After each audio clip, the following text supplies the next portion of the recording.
ऑफिशियल्सचे decision पण मॅचच्या दरम्यान खूप नीट असतात आणि म्हणजे कुणाला ते असं पटत नाही असं नाही, बरोबर ते डिसिजन घेतात. आणि जेवणाची सोय पण इथं खूप चांगली आहे आणि राहण्याची पण सोय मुलींसाठी खूप चांगली आहे. पाण्याची पण सोय आहे पिण्याची, परत जर गर्मीमध्ये काय लागलं तर ताकची पण सोय आहे, त्यामुळे चांगली सोय आहे.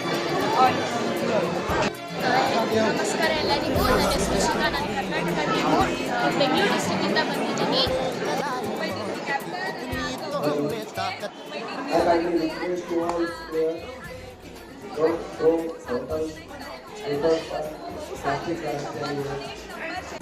स्पीड भी बहुत अच्छा है, इधर का मैनेजमेंट तो अच्छा ही अच्छा है, के डिसीजन भी राइट दे रहे हैं, ट्रॉफीज का तो क्या ही बोले, बेटर बहुत अच्छा मैनेजमेंट भी सारा we played very well, programme अच्छे जा रहे हैं, तो अब थैंक यू कहना चाहूँगा, काफ़ी अच्छा अरेंज किया गया इसके लिए।